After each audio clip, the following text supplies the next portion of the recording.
তথাকথিত একজন ভাই তিনি বলেছিলেন আমার নবীজি কাউবয় ছিলেন, আমার দয়াল নবীজি তিনি আম্মাজান খাদিজাতুল কুবরার কর্মচারী ছিলেন। নাউজুবিল্লাহ। দেখলাম এটার পক্ষে সাফাই গাইতে গিয়ে রফিকুল্লাহ আফসারী নামক একজন বক্তা আছে, সে বলতেছে, আরো কড়া করে বলতেছে, রাসূল সাল্লাল্লাহু আলাইহি সাল্লামকে কাউবয় বলতে আজারি হুজুরের নাকি ঈমান চলে গেছে। ওরে হুজুর তো কাউবয়। কাউবয় মানে কি? রাখাল। রাখাল। নবী রাখালিয়ার বেশে বিবি খাদিজার আদেশে বকরি চরাইতেন জঙ্গলায়, বনের যত পশুগণ ভক্তি করত দুই চরণ, মেঘের মালায় ছায়া দিত গায় গো নবীজি, কোন সাধনে পাইব তোমায়। ঠিক না? নবী রাখালিয়ার বেশে, বাংলাতে কয় রাখাল, ইংরেজিতে কয় কাউ। ওরা ইংরেজি বোঝে না, ওরা ইংরেজি বোঝে না। নতুন নতুন বুঝছে না, বুঝছে না, নতুন। হ্যাঁ, তাহলে আজারি ভাইয়ের ইমান যদি চলে যায় তাহলে আমাদেরকে ইমানের ট্রেনিং দিবে কে? আজারি ভাই তো হলো ইমানের ধারক বাহক ইনশাল্লাহ। ঠিক কিনা? তিনি কোটি কোটি মানুষের ইমানকে তাসদিদ করে দেয় কোরআন সুন্নাহর দর্শন দিয়ে, লেকচার দিয়ে ইনশাল্লাহ। ঠিক কিনা? যে আমার নবীজিকে মিজান আজহারি যে রাখাল বলছে, কাউবয় বলছে, এটা ঠিকই বলছে। আর আমাদেরকে যারা আমরা এটা প্রতিবাদ করছি যে নবীজিকে রাখাল শব্দ ব্যবহার করা যাবে না, নবীজিকে কাউবয় বলা যাবে না, আমাদেরকে সে অ্যাটাক করে বলতেছে এরা মূর্খ, এরা ইংরেজি বুঝে না, আমরা বুঝি না। নবীজিকে কাউবয় বললে আমরা এটা বুঝি না, পৃথিবীর সমস্ত ইংলিশ হলে তারাই জানে, আর কেউ জানে না। এরপরে সে বলতেছে আমাদের মানে রফিকুল্লাহ আফসারী সাহেবের ভাষায় আমি বলতেছি, আমি নাম নিয়ে সাধারণত কারো কথা বলি না, কিন্তু আজকে এটা বলতে হবে মানুষের ঈমান বাঁচাইবার জন্য। সে বলতেছে আমাদের ঈমানের ধারক বাহক হলো মিজান আজহারী সাহেব। নাউজুবিল্লাহ। ঈমানের ধারক বাহক কোন বক্তা হইতে পারে? এই বক্তব্যটা আমার কাছে আছে, কোন যুবক ভাই চাইলে আমি লিংক দিয়ে দিব, আমার সাথে যোগাযোগ করবেন। আমার কাছে আছে এবং আমাদের আশিকুজ্জামান কুষ্টিয়া তার কাছে আছে, আমি লিংক দিয়ে দিব। ঈমানের ধারক বাহক তারা মনে করে একজন বক্তাকে, এগুলি তো সীমা লঙ্ঘন। হে যুবক ভাইরা, আমরা কোন ব্যক্তির বিরুদ্ধে না, আমাদের ঈমানের ধারক বাহক কোন বক্তা না, আমাদের ঈমান হলো মদিনাওয়ালা। ঠিক কিনা বলে? কেন আপনাদেরকে এই কথাগুলি বলি?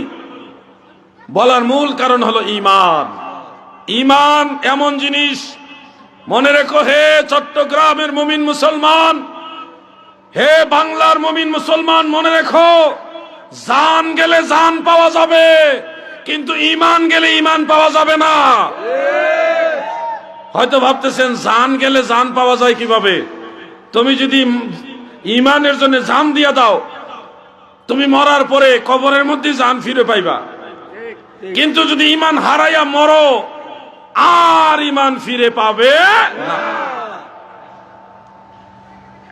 তোমার জান গেলে জান পাইবা, কিন্তু ঈমান হারাইয়া মরলে ঈমান আর পাইবা না। ঈমান মুহাব্বত আমার নবী মুস্তাফার গো, খাকে গলি মদিনার শতত বিছানা মোরো, বালাখানা হইল মোরো গলি মদিনার গো। ঈমান মুহাব্বত আমার নবী মুস্তাফার গো। আল্লাহুম্মা সাল্লি আলা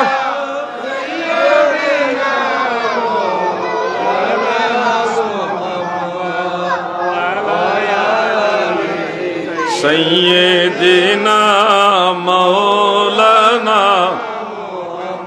আমার একটা জিনিস ভালো লাগতেছে কি জানেন? দরুদ শরীফটা যখন টান দেই যেমন মুরব্বীরাও দুরূদ পড়ে, এর চেয়ে আরো বেশি পড়ে ছোট বাচ্চারা।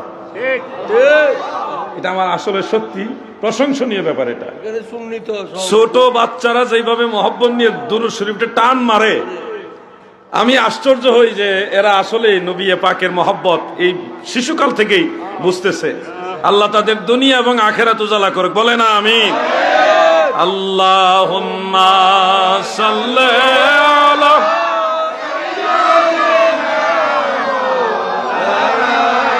মুহাম্মাদ ওয়া আলা আলি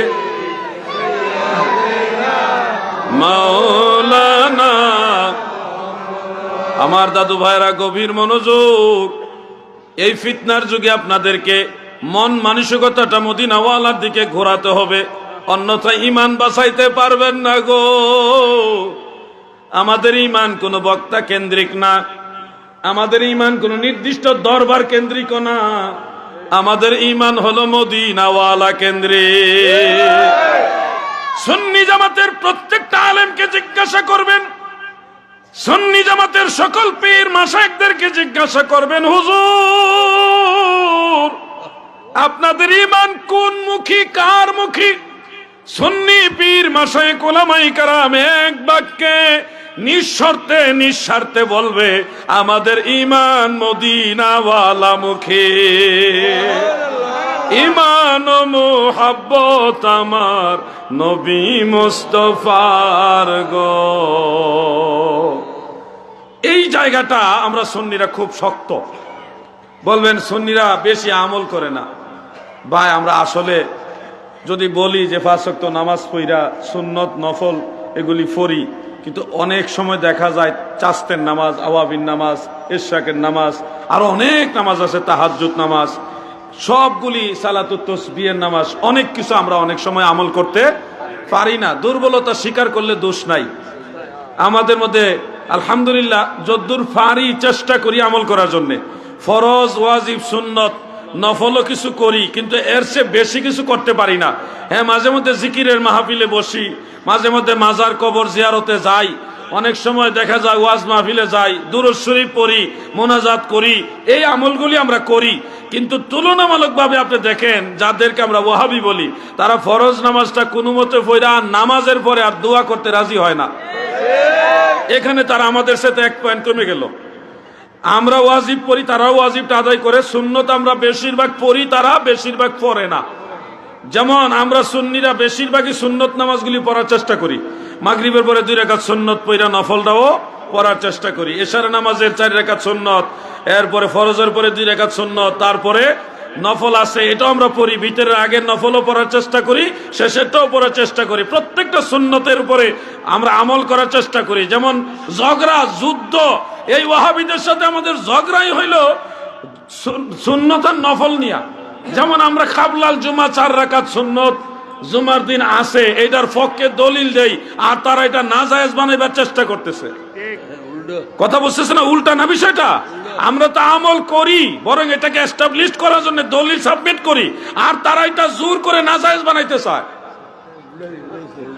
আমাদের মাহফিলগুলির দিকে তাকান, যেই পরিমাণ দুরূদ শরীফ পড়া হয় সুন্নি মাহফিলে, প্রত্যেকটা বক্তা তার 1 ঘন্টা হোক, 1.5 ঘন্টা হোক, 2 ঘন্টা হোক, যতটুকু আলোচনাই করে, তার আলোচনা শুরু থেকে শেষ পর্যন্ত বেশ কয়েকবার দুরূদ শরীফ পড়ে। আপনি দেখেন ওয়াহাবিদের মাহফিলে শুরুতে বিপদে পইরা হোক, ইচ্ছাই হোক আর অনিচ্ছাই হোক, এই যে একবার দুরূদ শরীফ পড়ছে, দুরূদ ইব্রাহিম, মুনাজাতের আগে তাদেরকে ওরকম আর দেখা যায় না যে দুরূদ শরীফ পড়তে। তাহলে দুরূদ শরীফের ব্যাপারও আমরা তাদের সাথে আগায় আছি। কথা বুঝতেছেন আপনারা? এক ধরনের ওয়াহাবি বের হয়েছে, তারা মুনাজাতও করে না, মাহফিলের শেষে মুনাজাত করে না হাত তুলে। আমরা কি মুনাজাত করি? জোরে কোন করি? তাহলে মুনাজাতের দিকেও তাদের চাইতে আমরা আগায় আছি।